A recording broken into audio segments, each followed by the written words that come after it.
et bienvenue sur Earth 214, le podcast français dédié à l'univers de Zack Snyder Justice League, dédié aussi au mouvement et surtout au mouvement Restore the Snyderverse. J'espère que tout le monde va bien. On se retrouve aujourd'hui pour une vidéo où je vais vous raconter l'histoire de Justice League 2 et 3, le plan original des films.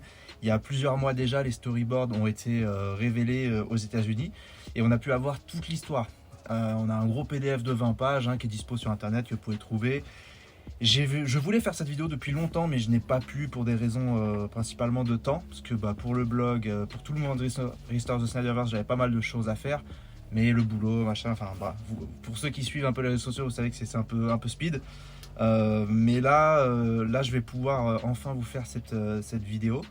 Donc on va parler vraiment je vais me mettre en mode Père Castor. Je vais vous lire une histoire, donc mettez-vous, installez-vous confortablement si vous êtes en voiture, autoradio, les écouteurs, dans le métro, peu importe. Là on va passer un bon moment. Pourquoi je dis qu'on va passer un bon moment? Parce que moi en fait j'ai pas pu lire les storyboards depuis. En vrai j'aurais pu trouver le temps, mais je l'ai pas fait. Et du coup, il y a pas mal d'éléments que je connais déjà parce que du fait d'être à fond connecté. Mais je vais découvrir des choses, donc c'est bien, ça fera office un peu de réaction aussi. Donc voilà. Aussi, ça a été révélé en anglais. Du coup, je sais que tout le monde n'a pas pu avoir les infos, mais moi, je voulais vous le traduire et ça, c'est un gros job et j'ai pas eu le temps de le faire. Et je suis super content parce que on a un membre de notre communauté qui l'a fait, qui s'appelle Jonathan. Je vous mettrai son Twitter en description pour deux raisons. Déjà pour le remercier, c'est la moindre des choses. Il a fait un article de blog où il a tout traduit, donc ça c'est génial. Je vais pouvoir vous le lire et découvrir ça avec vous. Et en plus, ce gars-là, faut savoir que c'est vraiment un expert en DC Comics. Marvel aussi d'ailleurs. Vous avez des questions comics, bombardez-le. Parce que franchement, il maîtrise. Il a une bibliothèque, une fois il m'a envoyé une photo de sa bibliothèque, j'étais choqué, elle est affolante. Donc voilà, il connaît super bien les arcs, les auteurs, etc. Donc il peut vous driver s'il y a des trucs que des histoires que vous connaissez moins, etc. Donc, et auxquelles vous vous intéressez. Voilà, si vous hésitez un peu à vous lancer, parce que c'est des gros arcs avec beaucoup d'épisodes, etc. Demandez-lui, franchement c'est un expert à ce niveau-là. Donc voilà pour cette vidéo. Alors juste avant qu'on aille dans cette histoire de Justice League, dans ces storyboards, vous le savez que les chiffres autour du film Justice League n'ont jamais été révélés. On sait tous que ça a été un carton, mais on ne sait pas... on sait par exemple qu'en France, il avait battu des records avec dans les premiers jours plus de 100 000 achats digitaux. On sait qu'il cartonne encore actuellement. Début novembre, on avait encore numéro 1 en vente Blu-ray sur Amazon. Le film est un succès monstre qui n'a toujours pas été reconnu par Warner Bros. Et ce que je voudrais vous dire, c'est qu'actuellement, il y a du teasing sur internet. Là aussi, je vais vous rediriger vers la vidéo de Julien, un membre de notre communauté, qui récapitule ce teasing. Et vous pouvez aller sur mon compte Instagram ou me suivre sur Twitter. En ce moment, il y a du bruit, du bon. Ça rappelle novembre 2019. Et en novembre 2019, on n'avait pas sorti le film. Donc les gens pouvaient se moquer de nous et disaient que si Zack postait la photo de son jardin ou d'une dinde ou je sais pas quoi, on était un peu trop des psychopathes à analyser le moindre potentiel indice. Mais on sait, déjà il l'a dit lui-même, que en fait ces posts sur Vero ont toujours un double sens. Et là en ce moment il pleut du double sens auprès de Zack, de son photographe, son assistant réal, assistant photographe. Il y a déjà eu 3-4 teasings. Maintenant on est sur le qui-vive, on attend de voir s'il va y en avoir d'autres. Et voilà, vous irez sur la vidéo de Julien, il y a plusieurs éléments qui montrent que en ce moment il se passe quelque chose en fait. Sur Twitter c'est souvent la folie. Donc pour ceux qui sont pas très actifs, moi je vous encourage à balancer au moins un tweet par jour. Voilà, un petit tweet, ça coûte rien, avec le hashtag Restore the Snyderverse. Moi j'ai lancé un hashtag aussi. Moi je suis persuadé qu'on l'aura, ce film, ces suites. Même si Warner ils font les fortes têtes, ça va changer. Il y a des chances en fait que ça change quand il y aura la fusion l'année prochaine avec Discovery. Le hashtag que j'ai lancé, c'est Give Zack Snyder carte blanche. Parce que c'est bien qu'il retourne faire ses films, mais si c'est pour qu'il se fasse martyriser, faut savoir que même sur le Snyder Cut, qui était censé être un film sans compromis. Il a eu quelques compromis comme la scène Green Lantern et ils lui ont rendu la vie très difficile. Il l'a vu, hein, on peut retrouver les screenshots, hein, il l'a envoyé par message, il a dit que c'était dur, c'était pas facile, alors que c'était pas le deal de base. Le deal c'était viens, finis ton truc, fais-toi plaisir et on en finit. Bah non. Donc si on veut qu'il revienne, Zack, c'est qu'il ait carte blanche, qu'il fasse ce qu'il veut, parce que la preuve avec un film comme Justice League, comme Man of Steel, comme BVS, on sait que ça va être l'une des plus grosses sagas de l'histoire du cinéma de super-héros. Donc, et du blockbuster, je dirais. Donc voilà, c'est un petit hashtag que j'ai lancé. Mais en tout cas, voilà, laissez au moins un hashtag par jour. Franchement, ça coûte rien. Quand vous avez 2 minutes, quand vous êtes aux toilettes, bim, un petit hashtag, c'est vite réglé. Et pour les plus actifs, j'ai rien à vous dire. Vous êtes déjà des monstres sur Twitter. Ok. Aussi, comme je vous ai dit, les chiffres n'ont jamais été révélés. Cela dit, aujourd'hui, grosse surprise, il y a une entreprise qui s'appelle Homebrew, tout simplement, qui fait apparemment du community management, qui a été recrutée par HBO Max pour s'occuper de la promotion de Justice League. Et ils ont posté un article qui est monstrueux. Alors j'ai vu les grandes lignes et je vais le lire avec vous, je vais le découvrir avec vous. Alors l'article est en anglais, vous savez que je me débrouille en anglais, mais je l'ai mis en français. Donc si c'est pas très français, voilà, on va comprendre au fur et à mesure. C'est parce que lire de l'anglais et vous le retranscrire tout de suite en français, j'ai un peu du mal. J'aurais été obligé de lire en anglais et après, bon, bref, ça n'aurait pas été pratique. C'est d'ailleurs pour ça que je n'avais pas encore pris le temps de faire les storyboards et que je suis très content que Jonathan l'ait fait. Donc c'est parti. Zack Snyder Justice League, étude de cas de campagne sociale. Bref, vous avez compris. Alors, aperçu. Dans une campagne sociale d'une portée et d'une taille inégalée, Homebrew s'est associé étroitement à HBO Max pour la sortie tant attendue de la ligue de Zack Snyder Justice League. Chargé de pouvoir la notoriété et les abonnements à la plateforme, nous avons développé une stratégie de marketing holistique, un plan de déploiement de contenu et une approche de gestion de communauté pour engager avec succès la base de fans mondiale extrêmement passionnés. Oui, ça, ils l'ont vu. Avec une audience permanente, nous avons surveillé en permanence les conversations en ligne et ajusté nos stratégies en temps réel pour obtenir le plus grand engagement sur notre contenu numérique et nos activations, résultant en plus de 20 000 publications sociales d'audience mondiale chaque jour pendant plus de 60 jours. Ce qui est énorme. En tant qu'extension de l'équipe marketing de HBO Max, nous avons exécuté une campagne gagnante qui a ravi les fans et attiré de nouveaux téléspectateurs pour une sortie record qui a généré 34,7 milliards d'impressions sociales. 34,7 milliards d'impressions sociales.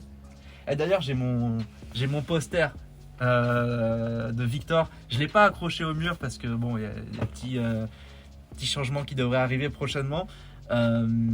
Quand je l'ai encadré, quand je l'ai acheté, le cadre, pardon, je l'ai acheté au Roi Merlin, je l'ai encadré dans le magasin parce que j'avais trop peur d'abîmer le poster en fait. Moi je suis un peu Pierre Richard de temps en temps. Et la demoiselle qui m'a conseillé pour le cadre et tout, quand elle a vu le poster, je lui ai raconté, je dis c'est un ami au States qui a dessiné ça, il l'a fait lui-même, elle était très impressionnée par l'œuvre. Je crois que j'ai raconté cette histoire sur Twitter. Et je lui dis, il l'a fait par rapport au film Justice League, de la Director's Cut, tout ça, vous en avez entendu parler? Et la meuf, elle me dit tout de suite, bah oui, j'en ai entendu parler, bien sûr, je l'ai vu, c'était génial.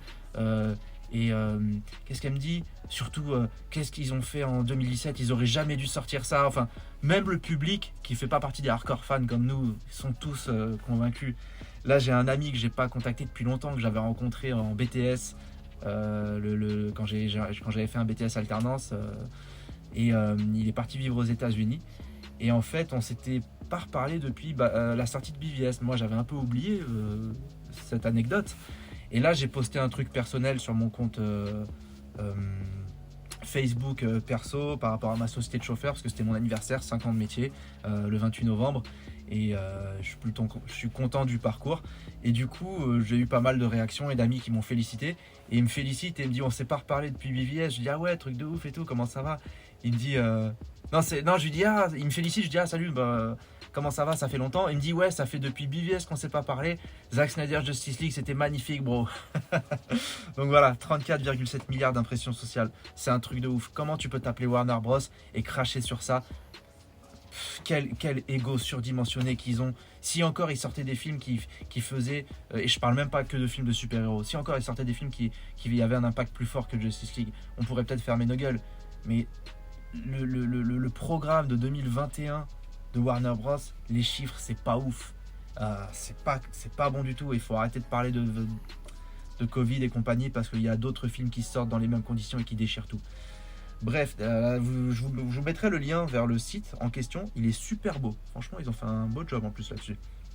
Donc, 34,7 milliards. L'article n'est pas fini. Indicateur clé de performance. 34,7 milliards d'impressions sociales sur Facebook, Twitter et Instagram. 280,6 millions d'engagements sur Facebook, Instagram et Twitter. 12,2 millions volume de conversion sociale sur Instagram et Twitter. Et 1,5 million de comptes sociaux uniques sur Instagram et Twitter aussi. 734 851 fans gagnés. Je sais pas comment. 3514% de croissance de suivi. Je sais pas comment ils mesurent ça, mais c'est ouf. C'est ouf. Après, on sait que les entreprises aiment gonfler un peu et aller chercher des stats ou quoi, mais malgré tout, c'est du lourd. Putain, avec le design de Darkseid là. Gestionnaire de communauté de fans. Particulièrement clé au début de cette campagne, nous nous sommes activement engagés avec les fans en tête-à-tête sur Twitter, Facebook et Instagram pour stimuler considérablement la conversation. Pour les débuts de la bande-annonce, nous avons répondu avec des gifs de moments dont on a parlé et avons développé un ton cohérent et une voix extrêmement compétente dans tous nos messages. Lors de la première du tapis rouge numérique, nous avons sélectionné à la main les tweets des fans à présenter lors de la diffusion simultanée en direct, en nous concentrant sur une diversité de voix qui représentait la communauté mondiale, dont j'ai fait partie. Et ils avaient retweeté mon tweet aussi. Donc là, il y a plein de screenshots de stars qui ont commenté Zack Snyder Justice League sur les réseaux sociaux. Activité communautaire. Connaissant la force et la puissance des voix des fans dans cette campagne, nous avons abordé notre engagement des fans comme un élément clé de notre stratégie de campagne. Ça s'appelle de la publicité gratuite. En développant des relations personnelles avec des abonnés, des influenceurs et des modérateurs individuels sur Reddit, Discord et Twitter, nous avons activé les fans de manière organique en semant du contenu via des DM et en les mettant au défi de disséquer notre contenu pour des gains plus importants. Ah oui, c'est vrai qu'il y avait des espèces de petits challenges, tout ça sur internet, ok. Écoute sociale plus reportage. Chaque jour, nous avons écouté activement des groupes sur Reddit, Discord et Twitter et avons suivi des voix influentes pour évaluer les sentiments et résumer les discussions quotidiennes, en particulier lorsqu'elles ont eu un impact sur notre contenu à venir et nos battements clés. Il faudra voir en anglais ce que ça voulait dire là. En plus des mises à jour quotidiennes et des rapports de 24 heures sur les grands lancements, nous avons généré des rapports hebdomadaires sur les sentiments qui récapitulaient les récentes discussions des fans et fournissaient des recommandations sur des changements de stratégie plus importants si nécessaire. Il est intéressant cet article parce que en fait c'est bien beau tout ça, mais tous les gens qui disent ouais, de toute façon les réseaux sociaux ça sert à rien, ils s'en battent les couilles, nanana, tous ces haters, mec, ils ont disséqué les réseaux sociaux, ils ont tout disséqué. Et on l'a toujours dit, nous on le sait, on en est convaincus depuis le jour où j'étais tout seul sur Facebook. Je me rappelle, moi, quand je postais sur Facebook Release the Snyder Cut, il y avait 3 personnes qui le postaient parce que ça a toujours été plutôt sur Twitter. Et il y avait peu de monde qui le faisait sur Facebook. Il y avait des gens qui se moquaient un peu de moi. Il y en avait des haters qui me disaient Get a Life, machin. Et moi je répondais pas parce que j'en avais rien à foutre. Et tous ceux qui disent que c'est faux, que Warner s'intéresse pas à ça. Quelle société ne s'intéresse pas à ces réseaux sociaux aujourd'hui? Les réseaux sociaux, c'est la publicité payante parce qu'on paye dessus, mais aussi gratuite dès que c'est organique. Tout le monde en veut. On a vu par exemple avec Fast and Furious, quand il y a eu la sortie du film, le 9 là, il y a eu les mêmes sur Vin Diesel. Mais putain, comment Universal, ils ont été trop intelligents de surfer là-dessus. Ils ont fait des tweets tout de suite en proposant aux gens de participer, d'envoyer leurs mèmes en commentaire et tout. Enfin, bien sûr, les réseaux sociaux, c'est pour ça que Restore the Snyderverse, là, faut y aller les gars, faut y aller. Approche stratégique, stratégie de la plateforme. Avec notre public principal sur Twitter, nous nous sommes concentrés sur le dialogue régulier avec les fans sur cette plateforme en optimisant la présence de Snyder Cut, sûrement le hashtag, avec des gifs et d'autres contenus partageables. Nos comptes Facebook et Instagram ciblaient un public plus grand public, la grande audience. Effectivement, sur Facebook, on a toujours dit avec nos potes là du groupe, où ils se reconnaîtront, qu'est-ce qu'ils sont largués les gens, même dans les groupes Facebook, il y a des mecs qui sont largués au niveau des fans. Et après, au niveau du grand public, ouais, clairement les réseaux sociaux, Twitter, on sait que c'est vraiment les experts qui étaient là-bas, quoi. De plus, nous avons développé des flux Instagram Story qui encouragent l'interactivité et l'UGC. Qu'est-ce qu'ils veulent dire par UGC? UGC la chaîne? Non, ça peut pas être ça. Faudra que je vois en anglais. Enfin, nous avons lancé une page Vero pour posséder des fenêtres de contenu exclusives desservant la base de fans inconditionnels de Zack Snyder et leur communauté Snyder Cut active sur la plateforme. Donc là, il y a plein de screenshots, petites vidéos de ce qu'ils ont fait. Ouais, la plupart, je me rappelle les avoir vus. Stratégie média payant. En tant que partenaire proche de HBO Max, nous avons planifié des déploiements d'actifs payants et coordonnés avec leur agence média et leurs partenaires éditeurs, notamment Twitch, Snapchat et Twitter. Parallèlement au calendrier du contenu organique, nous avons converti les créations les plus performantes en actifs payants afin d'attirer un public plus large. Amplification de canal en propriété. Pour les bits clés et les débuts de contenu importants, nous avons élaboré des stratégies de tease et de sortie pour les principaux partenaires en plus des comptes du film dans le but d'accroître la visibilité dans l'écosystème de chaînes détenues. Nous avons rédigé des textes et planifié des déploiements pour la marque HBO Max, les comptes internationaux de HBO Max, les talents DC Comics Zack Snyder. En conséquence, 82% des vues sur la première bande-annonce en une semaine ont été générées de manière organique. Bouche à oreille, c'est la clé. Si vous connaissez des gens qui ont besoin d'un chauffeur, bouche à oreille, c'est la clé. Point fort créatif, les fans d'abord. Pour servir la base de fans bien informés, nous avons appelé... bien informés, ils savent qu'on est des détectives. Nous avons appelé les détails de niche autour des personnages et de l'iconographie, incorporé des thèmes vers lesquels les fans ont migré et les avons maintenus accrochés au contenu interactif et dans le monde. Donc là vous avez pas mal de screenshots aussi, je m'en rappelle aussi, la lettre de Starlab, de Ryan Choi, etc. C'était plutôt pas mal ça. Héros, en mettant l'accent sur l'interprétation de Zack Snyder des personnages classiques de DC, nous avons souligné le ton plus sombre du film et le développement plus profond des personnages avec une série créative sur les super-héros et les méchants. Joss Whedon, double tose. Nous avons utilisé des scènes VFX impressionnantes et mis en évidence des citations puissantes pour que les fans se rallient.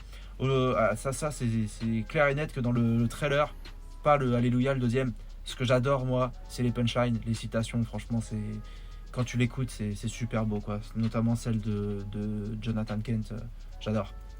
La vision. En maintenant la fidélité visuelle du film, nous sommes restés fidèles à la vision de Zack Snyder en développant une stratégie créative ou moins c'est plus, ok. Utilisant alors je vous la relis. En maintenant la fidélité visuelle du film, nous sommes restés fidèles à la vision de Zack Snyder en développant une stratégie créative où moins c'est plus. Utilisant le même ton épique que le film et les bandes annonces, nos vidéos montées ont utilisé la conception sonore pour créer un impact et une dynamique, et toutes les scènes non montées ont été conservées dans le rapport 4/3 d'origine. C'est bien parce qu'il y a plein de vidéos, en fait, tout ce qu'ils disent, on le retrouve sur le site. Ok, bah franchement, super article. Ouais, il aurait fallu, ça manque du... C'est le blogueur qui parle, ça manque d'une petite conclusion là les gars. Hein. La vision, bim, en conclusion, on est les meilleurs et nique tout le monde. Il fallait écrire un truc là les gars.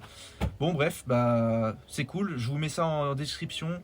Partagez-le et balancez sur Twitter du hashtag. Ok, c'est parti maintenant pour le Justice League 2 et 3. Je me prends un petit coup de citronnade.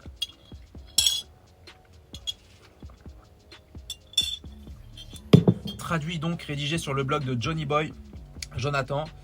Je vous mettrai le lien aussi. Et donc, alors oui, est-ce qu'il va y avoir du spoil? Oui et non, parce que ce sont des projets qui ont été annulés. Il y a des chances que quand on aura gagné, parce qu'on va gagner, que ce soit pas exactement ça en fait. Il va changer l'histoire. Alors si vous voulez vraiment pas vous faire spoiler, machin, bah n'écoutez plus. Mais à mon avis... limite j'ai envie de vous dire, faites-vous un petit peu spoiler, ça va vous donner envie et ça va tellement vous donner envie que vous allez tellement kiffer ce que vous allez entendre, je pense que vous allez avoir envie par vous-même de participer un peu plus au mouvement. Donc Donc à partir du moment où c'est online comme ça, je pense pas qu'il va réinterpréter toute cette histoire.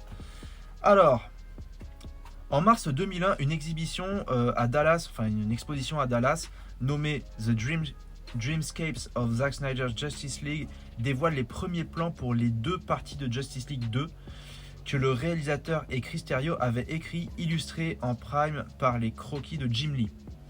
Jim Lee, qui est un dessinateur très réputé chez DC Comics et qui est actuellement le directeur chez DC Comics. Justice League 2. C'est parti.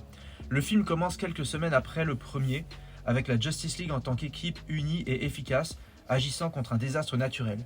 Ils agissent ensemble et sauvent des vies, mais il existe une tension politique autour d'eux et le monde est en crise. Nos héros se regroupent à la Batcave, Flash est enthousiaste, Superman est distant avec Batman, Aquaman subit un certain scepticisme de la part des gens de la surface et des Atlantes pour son implication sur les terres. Wonder Woman le comprend, son peuple ayant également abandonné le monde. Désolé si je l'ai un peu comme un robot, je vais zoomer. Hop. Une fois de plus, c'est bien.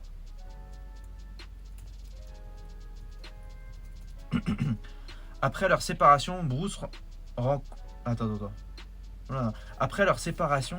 Séparation de qui? C'est pas clair là. Après leur séparation, Bruce rencontre en secret Lois Lane alors qu'ils recherchent tous les deux Lex Luthor et dans ce qui est l'arc narratif le plus important de ces suites. Il y a une certaine tension entre eux depuis que Superman est revenu. Lois dit à Bruce que Superman a plus que jamais besoin d'elle, mais Batman sait qu'elle cache quelque chose. Pendant ce temps, dans la jungle brésilienne, Lex réunit une Injustice League. Il localise Dr Meru, donc la personnage avec le visage, meurtri, je dirais, avec son masque dans le film Wonder Woman, celle qui manipulait les produits chimiques et le gaz pour les nazis. Je reprends. Il localise Dr Meru, vu dans le film Wonder Woman, qui se maintient en vie en expérimentant sur elle-même et testant de nouvelles armes chimiques sur des cobayes humains. Obsédée par l'Amazone, elle a passé des décennies à rassembler des informations et des artefacts autour de Wonder Woman et Lex lui offre justement une chance de se venger. Grâce à elle, Lex libère Ocean Master et Black Manta de la prison dans le désert qu'ils ont rejoint à la fin du film Aquaman. Chose qu'on n'a pas eu parce que Aquaman aussi a été changé, ce qui est vraiment con parce qu'à la fin d'Aquaman on devait avoir une intervention de la Justice League face aux Atlantes qui allaient essayer de mener une attaque sur la surface, un peu comme on a pu le voir dans des comics ou dans des animés, et ça fait mal.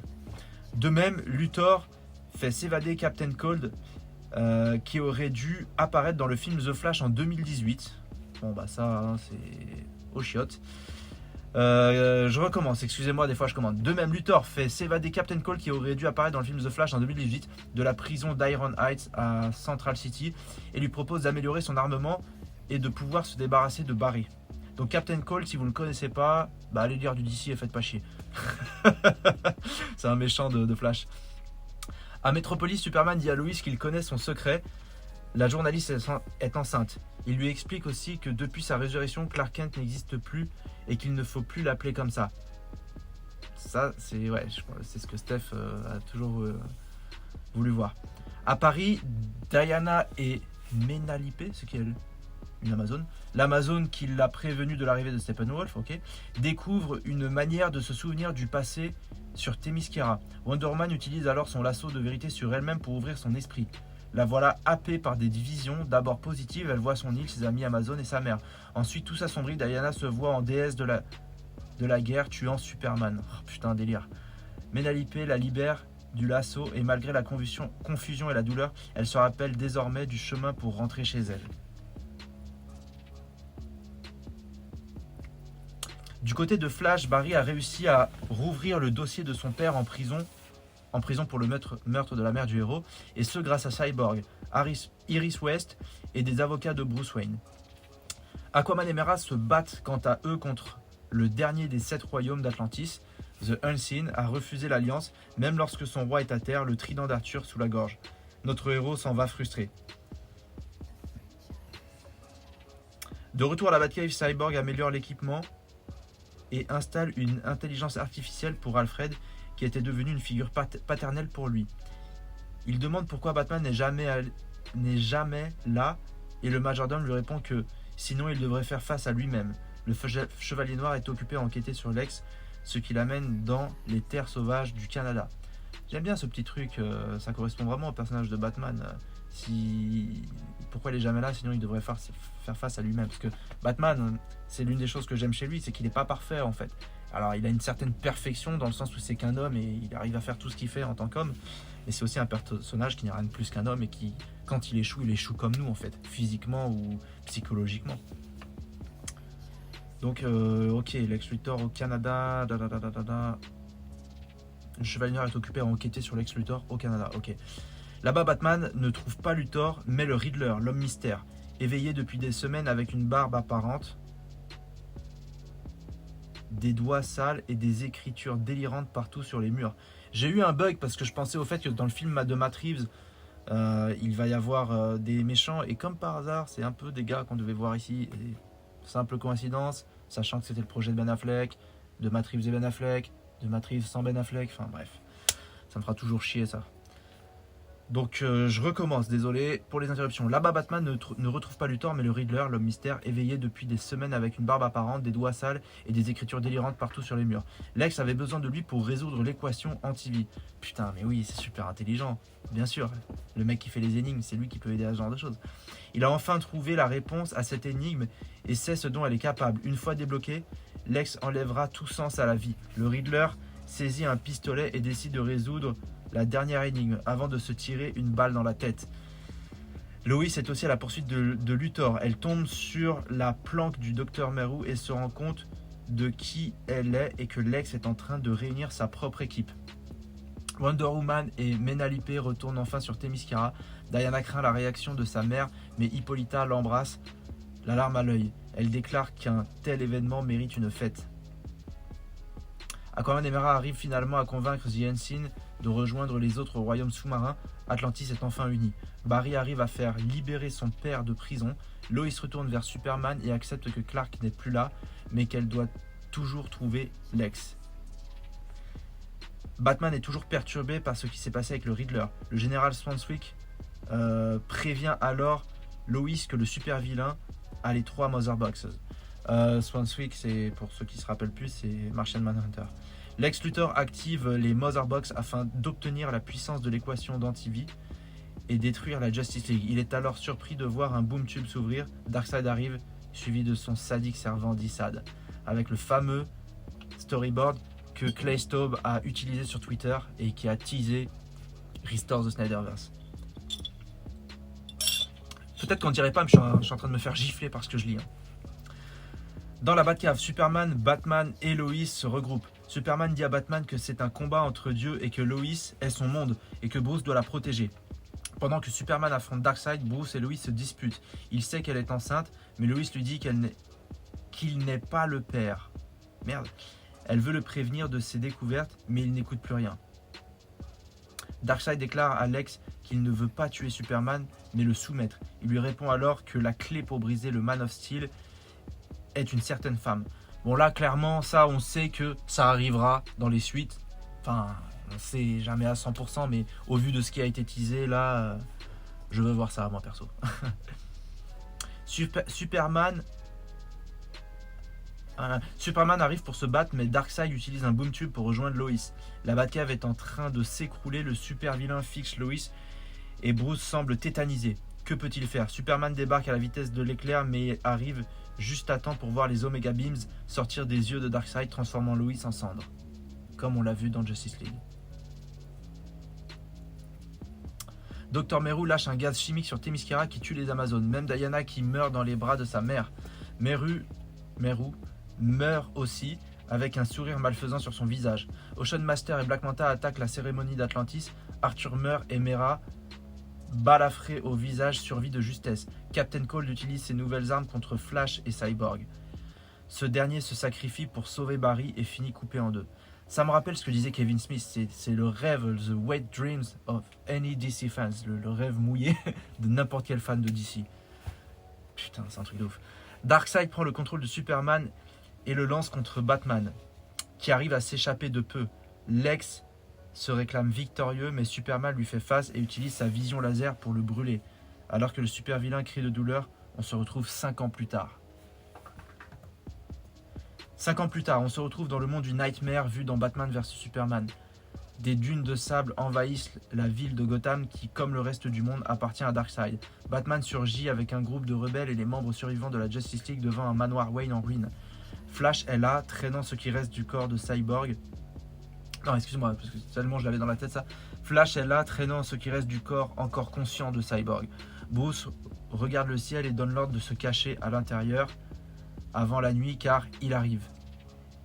Et c'est la fin de la première partie de Justice League 2. C'est une version alternative de la scène du Nightmare vue à la fin de Zack Snyder Justice League. Effectivement, on l'a presque eu, mais j'avoue que j'ai un petit arrière-goût là, parce que c'est quand même assez stylé tout ça. Est-ce que c'est pas juste parce que en tant qu'être humain, on a toujours en fait cette sensation quand on n'a pas quelque chose, qui nous manque un truc. Je sais pas si vous voyez ce que je veux dire, si je me suis bien exprimé. Est-ce que c'est juste la sensation de manque ou est-ce que c'est vraiment juste trop lourd? Ensuite, Justice League 2A, ou bien Justice League 3, donc la suite de cette deuxième partie. Le film débute avec l'introduction de Green Lantern, qui semble être Hal Jordan d'après les dessins. Son vaisseau est en train de se cracher sur Terre et cherche à contacter de l'aide, mais personne ne répond. Il s'écrase complètement sonné, mais il entend quelqu'un à l'extérieur qui va ouvrir la porte de son vaisseau. Il s'agit de Batman. Toujours dans ce futur Nightmare de 5 ans, des paradémons s'approchent du vaisseau et Batman défend Green Lantern, mais il est aidé par un allié inattendu, Deadshot, qui a rejoint le groupe de résistants. Putain de merde. Bon, là on a Deathstroke, mais Deadshot de Will Smith, je le voulais. C'est Deadshot de Will Smith dans le Nightmare, ce serait mortel. Et tous ceux qui ont dit qu'il était nul dans Suicide Squad, vous avez tort. Il était très bien, même si à la fin il joue avec sa fille, enfin il fait des devoirs avec sa fille. Parce que de toute façon, Deadshot, moi je l'ai souvent vu comme ça. C'est un homme, il a une fille, il l'aime. Donc ça m'a pas choqué ça en fait. Les gens disent ouais, c'est un méchant, il aime sa fille, il fait des devoirs. Après, c'est l'exécution du film qui est, comme vous le savez, on aimerait voir la vraie version du film. Mais ouais, moi j'ai bien aimé Will Smith en tant que Deadshot et maintenant je veux les deux, je veux Deadshot et Deathstroke. Mais je pense que Deathstroke a pris la place de Deadshot. Donc je reprends. Batman défend Green Lantern, mais il est aidé par un allié inattendu, Deadshot, qui a rejoint le groupe de résistants. Flash rejoint le conflit malgré les cris de Bruce qui ne veut pas mettre en danger quelqu'un d'aussi important que lui. Le bolide sauve Batman mais se trouve submergé par les paradémons. Green Lantern le sauve de justesse et ainsi débute l'amitié iconique entre les deux héros. Et tant pis pour l'amitié Cyborg-Flash. Je sais pas si c'est Jonathan qui a ajouté ça ou si ça fait partie du storyboard. C'est bizarre comment c'est dit. Green Lantern dévoile qu'il est ce qu'était le Green Lantern Corps. Attendez. Green Lantern dévoile qui il est, pardon, j'ai lu trop vite. Je recommence. Green Lantern dévoile qui il est et ce qu'était le Green Lantern Corps, expliquant qu'il cherchait son partenaire sur Terre, peut-être John Stewart, interprété par Wayne Chicar, qui a disparu ici et qui est présumé mort comme la plupart des autres lanternes. En effet, l'armée de Darkseid se propage dans l'univers et il manque même 2 étoiles à la constellation de la Grande Ourse. Et bientôt toutes les étoiles disparaîtront à cause des événements sur Terre. Le soleil se couche, il faut partir. Putain, lourd cette histoire de vol d'étoiles là. Ouais, après il peut voler la lune, il peut la détruire et après foutre le bordel sur les marées et voilà, il peut imaginer plein de trucs. Batman, Deadshot, Flash et Green Lantern partent se cacher dans leur repère sous le manoir Wayne. Ils sont rejoints par Mera, portant 2 seaux d'eau en utilisant le trident d'Aquaman, comme dans la scène du Nightmare vue à la fin de Zack Snyder Justice League. Elle fait remarquer qu'elle a dû aller plus loin que d'habitude pour trouver de l'eau potable. Bruce explique son plan pour vaincre Darkseid au Green Lantern, mais ce dernier ne croit pas en leur chance et préfère réparer son vaisseau et chercher d'autres survivants de son corps, l'équipe quoi. Cyborg construit le Cosmic Treadmill, alors le tapis de course qui pourrait permettre à Flash de voyager dans le temps. Donc ceux qui ne connaissent pas, Flash dans les BD, il a un tapis de course cosmique qui lui permet de voyager dans le temps. Cyborg explique que le voyage dans le temps est très instable et qu'ils ne peuvent tenter de le faire qu'une fois par an pour atterrir à l'endroit voulu pour que la Terre soit exactement au même endroit et que Flash n'atterrisse pas dans la roche ou dans l'espace. Ça c'est excellent ça. Avant cela, Il leur faut voler une Mother Box à Darkseid et ils savent la localisation de l'une d'entre elles. Mais dès que le treadmill sera utilisé, ils attireront l'attention de Superman contrôlé par Darkseid. Même le Lanterne en a entendu parler et que son esprit serait invincible. Deadshot raconte que le monde est sous le contrôle du New God, qu'il se souvient lorsque sa fille s'est faite prendre et qu'il est hanté par ce souvenir pire qu'une mort. Tiens, ça tombe bien, j'en parlais de la fille. C'est son enfant en fait. Il a beau être qui il est, c'est la chair de sa chair. C'est le lendemain qu'est prévu le voyage de Flash lorsque la Terre sera au même endroit que lors du moment où Bruce a vu Flash dans la Batcave dans le film BVS. Lourd. L'objectif de Barry est de prévenir Batman afin qu'il se prépare à l'attaque, mais il n'aura que 10 à 15 secondes avant qu'il disparaisse. Tout le monde pense que le message doit être « Tu dois arrêter Lex », puisqu'il sait... Putain, excusez-moi, il y a un bug. Tout le monde pense que le message doit être « Tu dois arrêter Lex », puisque s'il est stoppé, Darkseid ne viendra jamais. Cependant, Bruce prend Barry à part et lui dit que ça ne marchera pas.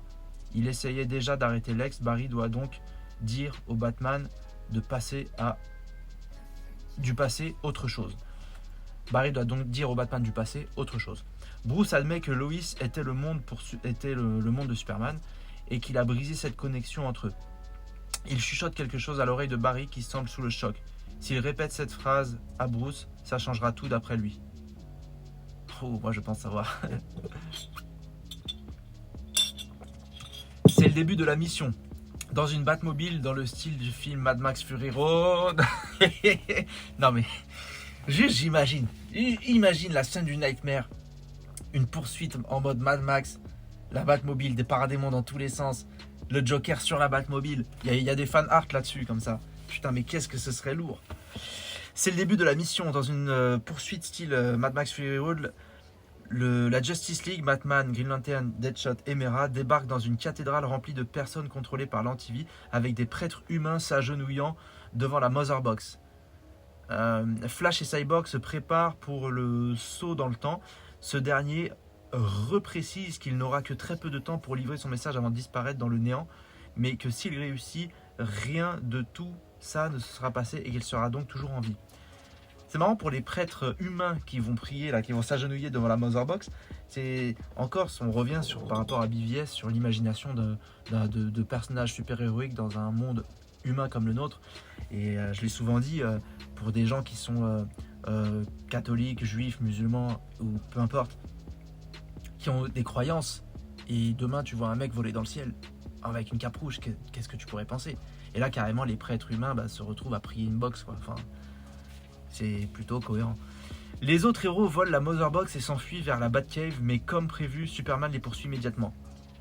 Il les affronte, Deadshot tire une balle de kryptonite dans son dos, mais l'homme d'acier l'esquive, fonce vers le tireur et le tue. Mera essaie de retirer toute l'eau du corps de Superman, mais il l'écrase également. Green Lantern utilise son anneau contre lui, mais il utilise sa vision laser corrompue directement sur l'anneau, qui explose et arrache le bras du héros. Cyborg a le temps d'activer la machine avant que le Man of Steel le jette en pâture au paradémon qui le déchiquette. Flash est en train de courir aussi vite qu'il le peut, mais il ne reste que Batman pour le défendre, armé de la lance kryptonite du film BVS. Oh putain, avec une lance. Superman l'empale avec, tu m'étonnes, mais Barry arrive à remonter dans le temps avant qu'il ne soit trop tard. Il semble y avoir un problème et Flash arrive juste après la dispute entre Bruce et Lois, où elle lui apprend qu'il n'est pas le père de son enfant. On apprend enfin le message secret. Lois, t'as menti, tu es le père. Flash est ensuite effacé de l'existence. Lois redescend et essaie de parler avec Bruce, encore troublé par cette apparition. Lois insiste pour qu'il l'écoute, enfin, et cette fois il le fait. Elle lui dit que Lex a un plan pour détruire la Justice League et ensemble ils découvrent en quoi il consiste. Soudainement le boom tube de Darkseid s'ouvre et il fixe Lois comme la dernière fois. La différence c'est que Batman va agir. Lorsque Darkseid tente de tuer Lois, Bruce se jette devant elle et se prend les Omega Beams. Il souffre, mais il survit alors que Superman arrive. Ah putain, ok. Je savais pas qu'il survivait, moi je pensais qu'il claquait. Il rentre dans une rage différente Au lieu de briser, sa colère le rend plus fort. Il attaque Darkseid qui est obligé de battre en retraite. Lois lui dit qu'il faut prévenir les autres du plan de Lex. Il part ainsi sauver tous ses alliés de l'attaque de l'Injustice League. Bruce est vivant mais touché, des ténèbres grandissant en lui. En montant dans le Batwing, il dit à Lois qu'il aurait pu avoir une vie en dehors de la cave avec elle. C'est marrant parce que cette romance avec Lois qui a toujours été teasée, c'est un truc que j'ai jamais aimé, mais j'avais jamais lu le storyboard. Ça passe un peu mieux là quand même, hein. Et avec les dialogues, avec tout un film, la musique, tout le tralala, je me demande si ça pourrait pas être stylé. Parce que j'étais complètement contre. L'invasion de Darkseid commence et la Justice League est submergée. Cependant, inspirés et menés par Superman, les pays du monde envoient leur armée à l'unisson contre la menace. Wonder Woman et les Amazones se joignent à eux. Aquaman arrive à convaincre les 7 royaumes qu'il y en a un 8e, la surface, et partent les aider. Dans un combat final gigantesque comme le film Le Seigneur des Anneaux, le retour du roi, tu vois, ça prend au cœur. Les 3 armées des hommes, des Amazones et des Atlantes sont réunies pour vaincre Darkseid comme à l'époque. Green Lantern rejoint le combat avec tout son corps et à ses côtés, et c'est tout le DC Universe ensemble pour la première fois et à une échelle jamais vue dans les films DC qui se bat pour sauver le monde. Ça, c'est vraiment un truc de ouf. T'imagines les tas de couleurs avec les Green Lantern, les Amazones, les éclairs, les rayons des yeux, les flashs, les machins. Oh là là, le truc de ouf que ça peut donner.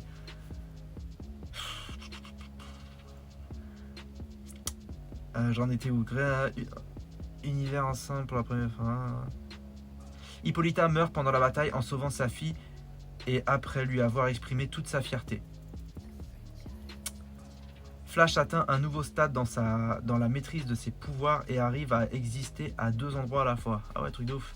Il élimine une armée à lui tout seul. Cyborg prend le contrôle des Motherbox et entraîne une réaction en chaîne qui les détruit, affaiblissant Darkseid. Enfin, Batman se sacrifie pour détruire le New God et ainsi sauver le monde. D'accord, il se sacrifie, on ne sait pas comment. C'est pas avec les Omega Beam. Moi, je croyais que c'était les Omega Beam qui le tuaient.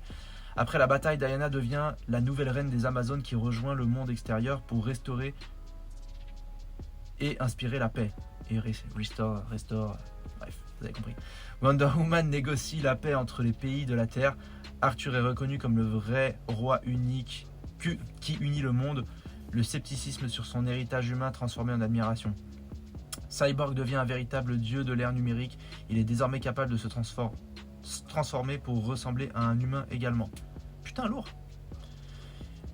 Lois Lane est en plein deuil de la mort de Bruce. Superman se rend compte qu'elle porte l'enfant de Batman. Elle l'admet, mais il le savait déjà et l'a peut-être toujours su. Il ne s'enfuit pas pour autant. Il embrasse Lois et décide de s'occuper avec elle de son enfant. Il a à nouveau une raison d'être Clark. Ouais, ok. Faut voir comment ce serait amené quand même. 20 ans plus tard, devant un monument à la mémoire de Batman et de son sacrifice, la commissaire Barbara Gordon demande à Lois ce qu'elle compte dire à son fils à propos de l'identité secrète de son père. Pour la première fois depuis des décennies, le crime remonte à Gotham et la ville a besoin d'un nouveau Batman. Lois emmène alors son fils dans la Batcave et lui révèle que son père est Bruce Wayne Batman. À Gotham, une ombre sort sous le clair de lune et nous découvrons le nouveau Batman. Fin de la saga Justice League telle qu'elle était prévue. Alors je vais quand même lire ce que nous a écrit Jonathan sur son article. Nous pouvons constater qu'il y a des détails que nous avons retrouvés dans le film de Zack Snyder Justice League, surtout dans la scène du Nightmare, mais avec une direction alternative. De plus, des films comme The Flash ou Batman ont changé la direction entre-temps ou n'ont pas été produits, ce qui montre que beaucoup d'éléments ne pourront plus apparaître et devront donc changer de direction. Bah oui, exactement. Zack Snyder a bien confirmé que c'était les plans originaux imaginés en 2015 avant la version finale du scénario de son Justice League. Donc si la production de Justice League 2 et 3 est lancée, beaucoup d'éléments seront modifiés pour s'adapter au film Zack Snyder Justice League et d'autres spin-offs. En effet, nous avons pu constater que dans son Nightmare final, que l'équipe de Batman est composée à présent de Flash, Cyborg en bon état, Mera, Deathstroke et le Joker, ce qui montre bien une autre direction avec l'ajout de ces 2 derniers. Et au final, le Joker, très très bon ajout, j'en suis très content. Le tout est pour le moins épique et grandiose, et il est intéressant de noter les grandes similarités avec les 2 derniers Avengers sur le vilain principal, la temporalité, le nombre de pertes ou encore le sacrifice de son héros le plus emblématique, film sorti en 2018-2019. Cela me permet de soulever la question suivante. Joss Whedon aurait-il ensuite donné tous les plans de Zack Snyder à Kevin Feige, le producteur des films du MCU, et en d'autres termes, était-il un agent double pour le compte de Kevin Feige? Bonne question, moi je dirais que ce serait pas Joss Whedon mais plutôt Jeff Jones. On sait que Jeff Jones il a fait du sale dans l'univers d'ici au cinéma, et pas du sale dans le bon sens du terme pour le coup, et c'est lui qui est ciblé par l'ensemble de la communauté. Et pour les fans de Marvel qui crieraient au scandale pour ce qu'ils entendent là, c'est fort possible, hein. Les points similaires ils sont quand même choquants, même si les deux Marvel d'ici ont toujours eu des ressemblances. Là quand même on parle de projet au niveau du cinéma sur un timing quand même assez serré, et l'espionnage industriel ça existe, hein. Je suis parti à Ronnie 2 là, et je suis parti voir l'un de mes collègues, ex-collègues de l'Apple Store où je travaillais, et juste en bas de l'Apple Store il va pour s'acheter son sandwich, il y a un magasin Huawei, putain, une copie conforme de l'Apple Store quoi. Mais la couleur du bois, les lumières, les visuels, l'exposition des produits, une copie conforme. Donc là, c'est même plus de l'espionnage industriel, hein. Mais ça existe l'espionnage industriel, hein, d'aller voir un peu ce que la concurrence fait pour essayer de les prendre de court. Donc on n'a pas de preuves, mais bon, j'en ai déjà parlé dans d'autres podcasts, je ne vais pas rentrer là-dedans, mais en tout cas lourd, franchement incroyable.